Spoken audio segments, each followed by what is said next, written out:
नमस्कार, मैं हेमचंद्र और आप देख रहे हैं सही बात। सही बात में आज हम बिहार की बात कर रहे हैं, बिहार की राजनीति से जुड़ी बात कर रहे हैं। हाल के दिनों में नीतीश कुमार दिल्ली का दौरा कराए हैं, साथ में तेजस्वी भी थे, हरियाणा पहुंचे और वहां पे जो देवीलाल जी की जयंती थी उस जयंती में शामिल हुए। ये चूंकि पूर्व निर्धारित कार्यक्रम था और उन्हें आमंत्रण था। नीतीश कुमार का ये जो दौरा हो रहा है, उधर लालू जी भी दिल्ली पहुंचे, तो ये तमाम लोग जो नीतीश कुमार जी जो एक तरह से आप कह सकते हैं कि प्रधानमंत्री वाली जो बात आती है कि अगला प्रधानमंत्री कौन और कौन करेगा नेतृत्व, इसको लेकर के विपक्ष ने जो है पूरी तरह तो अभी नहीं कह सकते हैं कि विपक्ष एक हुआ हो, लेकिन शुरुआती दौर में नीतीश कुमार जी आगे चल रहे हैं और आरजेडी और तमाम इनके जो सहयोगी दल है बिहार में और देश में, वो उन्हें आगे कर रहे हैं। तो नीतीश कुमार जो है एक तरफ 24 में बदलाव के बात को लेकर, यानी भाजपा को सत्ता से बाहर करने की बात को लेकर के वो जो है यात्रा पर हैं और तमाम विपक्ष की जो पार्टी है देश भर में, उसको नीतीश कुमार एक करने की कोशिश कर रहे हैं। संगठन को, ग्रुप को मजबूत करना चाह रहे हैं। उन्होंने कहा भी है कि ये थर्ड फ्रंट नहीं होगा, ये फर्स्ट फ्रंट होगा इस बार। लोग चूंकि पहले भी विपक्षी एकता होती रही है देश में, तो उसको थर्ड फ्रंट का नाम दिया जाता था, लेकिन नीतीश कुमार जी जिस फ्रंट फुट पे खेल रहे हैं उस हिसाब से उन्होंने नाम भी दिया है कि ये फर्स्ट फ्रंट ही होगा आने वाले चुनाव में। लेकिन हम बात कुछ और करना चाह रहे थे कि नीतीश कुमार एक तरफ देश का भ्रमण कर रहे हैं, सबों को एक करने की कोशिश कर रहे हैं, तमाम दलों को जो अपने साथ जोड़ना चाह रहे हैं, लेकिन जिस जोड़ के साथ वो बिहार में एक आध महीना पहले सरकार में आए हैं और वहां की स्थिति क्या है कि उनके ही सहयोगी, उनके ही मित्र कह लें, पुराने मित्र कह लें, वो तमाम तो एक तरफ से वार जो है प्रतिघात कर ही रहे हैं नीतीश कुमार पे, लेकिन सरकार में शामिल जो मंत्री हैं वो भी कम परेशानी नहीं कर रहे हैं, नीतीश कुमार को कम परेशान नहीं कर रहे हैं। परेशानी इस लेकर के कह सकते हैं कि हाल के दिनों में अगर कह लें तो बयान की बात पर आते हैं, तो सबसे पहले हम बात कर लेते हैं जो सुधाकर सिंह कृषि मंत्री हैं। वो भरी मीटिंग में नीतीश कुमार के सामने कह दिया था कि हमारा विभाग जो है वो बहुत चोर है, भ्रष्ट है, हमारे अधिकारी भ्रष्ट है। इस तरह की बातें बैठक में नीतीश कुमार और तेजस्वी के सामने सुधाकर सिंह का देना, वो कहीं भी नीतीश कुमार जैसे लीडर को पच नहीं सकता है और उनका जो शासन व्यवस्था रही है, जिस तरह का वो नेतृत्व करते हैं। लेकिन चूंकि वहां तेजस्वी भी थे और तेजस्वी ने कुछ कहा नहीं, तो नीतीश कुमार भी दम साध कर रह गए। और इतना ही होता, इसके बाद बैठक से सीधे उठकर चल दिया सुधाकर सिंह ने। यह दोहरा मार था नीतीश कुमार के लिए। लेकिन एक बार फिर सुधाकर सिंह लगा कि उस बीच में पैचअप हुआ, जगदानंद सिंह जो है वो लालू जी से जाकर मिले आवास पर और फिर बहुत सारी बातें हुई, तो लगा कि मामला जो है सॉर्ट आउट हो गया। सॉर्ट आउट हो भी गया था, सुधाकर सिंह के बोल भी बदल गए थे, लेकिन एक बार फिर सुधाकर सिंह ने एक कार्यक्रम में ग्रामीण क्षेत्रों में फिर एक नया बयान दे दिया।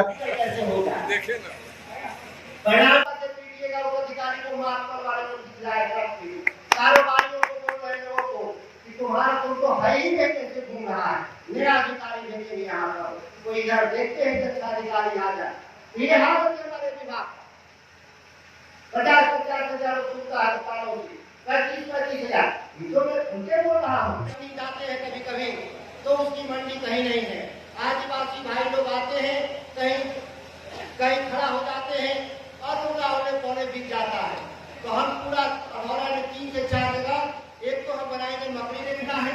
अगर देश का किसान तय कर ले 3 साल कि हम अपने खाने से ज्यादा नहीं पैदा करेंगे, तो सच में देश के सभी नौकरशाह और देश के नेता सुधर जाएंगे। लेकिन हम लोग का मन ही नहीं मानता किसानों का। कंपटीशन है कि फलाने का 7 जाए तो मेरा तो 7-7.25 कैसे जाएगा। तो वो दिन में यूरिया छिड़कते हैं तो दूसरा वाला किसान आपको यूरिया छिड़कता है कि मेरा 7.25 कैसे होगा। परिणाम पीटिएगा उस अधिकारी को, माफ करवाना को दिख जाएगा। कारोबारियों को बोल रहे लोगों को कि तुमको है ही नहीं, कैसे घूम रहा है, मेरा अधिकारी भेजेंगे यहाँ पर, कोई इधर देखते हैं कि अच्छा अधिकारी आ जाए। तो ये हालत है हमारे विभाग का। 50-50 हजार सुनता है पालों से, 25-25 हजार, तो मैं उनसे बोल रहा हूँ। लेकिन आप गवाही नहीं करिएगा। मैंने एक्शन लिया, लेकिन आप गवाही नहीं करेंगे, लीक कर नहीं देंगे तो सभी पर जाएंगे। थाने में एफआईआर कराने जाते हैं, बिना लिखे एफआईआर होता है कहीं? तो जब वहां लिख के देते हैं, यहाँ भी लिख के दीजिए भाई। और जो लिख के आया वो बिजली विभाग का है तो सिंचाई विभाग का है, मेरे विभाग का एक हार्वेस्टर का मामला।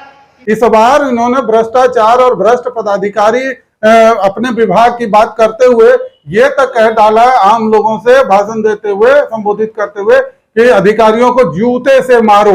अब सवाल उठता है कि एक ऐसे पढ़े लिखे मंत्री और इस तरह की भाषा बोले और वो सीधे तौर पर कहे कि जूता मारो, ये कहीं से न्याय संगत नहीं होता है। अब सवाल उठता है कि अगर इस तरह की बात वो क्यों कर रहे हैं, क्या वो वाकई सरकार में शामिल होकर वो सच दिखाना चाह रहे हैं कि तमाम विभागों में ऐसे ही अधिकारी और ऐसे ही विभाग में ऐसे ही भ्रष्टाचार है, या फिर वो खुद को औरों से बेहतर दिखाने की कोशिश कर रहे हैं, या सच दिखाने की कोशिश कर रहे हैं? कारण जो भी हो, लेकिन इस तरह की बातें किसी मंत्री, किसी सरकार के लिए शोभा नहीं देता है, खासकर नीतीश जैसे मुख्यमंत्री के नेतृत्व में जब सरकार चल रही हो। लेकिन चूंकि सरकार में बड़ा भाई इस वक्त लालू यादव की पार्टी है, तो लोग कहते हैं कि यह अराजकता की स्थिति है, ये जो गवर्नेंस है कहीं पुराने व्यवस्था की ओर तो नहीं जा रहा है। लेकिन उन सब चीजों पे हम कहीं भी सवाल नहीं उठाएंगे, क्योंकि नीतीश कुमार और तेजस्वी ने कह दिया है कि ये जनता की सरकार है, विपक्ष जो भी आरोप लगाता हो। लेकिन इस तरह की भाषा अगर मंत्री संयम नहीं बरतेंगे तो जो विपक्ष का हमेशा उन पर एक टिप्पणी होती है वो तो आता रहेगा। सवाल इससे भी बड़े सीनियर लीडर पे चलिए, शिवानंद तिवारी जी को ले लीजिए। शिवानंद तिवारी, ये अलग बात है कि लालू तेजस्वी के लिए अच्छा सोचते हो, बयान देते हो, लेकिन बयान में कभी कभी वो ऐसा कर जाते हैं, जब भरी मीटिंग में नीतीश के सामने कह देते हैं कि आप कुर्सी सौंपिए तेजस्वी को और आप जो है वृद्धाश्रम की ओर चले जाएं। तो ये एक मुख्यमंत्री, वो अकेले नीतीश कुमार नहीं है, इस वक्त बिहार के वो लगातार मुख्यमंत्री हैं और एक मंगे हुए चीफ मिनिस्टर हैं, पावरफुल चीफ मिनिस्टर हैं। और उसके बाद अगर उनको इस तरह भरी सभा में कहा जाएगा तो निश्चित तौर पे कहीं ऐसा तो नहीं है कि नीतीश कुमार डबल क्रॉस हो रहे हैं। एक तरफ भारतीय जनता पार्टी और उनके सहयोगी जो है प्रहार कर रहे हैं, दूसरी तरफ उनके साथ जो सहयोगी हैं वो प्रहार कर रहे हैं। तो कहीं नीतीश कुमार देश भर की बात कर रहे हैं, देश को एकता के सूत्र में बांधने की बात कर रहे हैं, सियासत बदलने की बात कर रहे हैं, और वो खुद अपने ही स्टेट की सियासत में इस तरह उलझे रहेंगे। तो क्या लगता है आपको कि ये 24 उनके लिए इतना आसान होगा और भारतीय जनता पार्टी जैसे संगठन वाले, मजबूत संगठन वाले पार्टी को इस तरीके से वो उनको बाहर कर सकेंगे?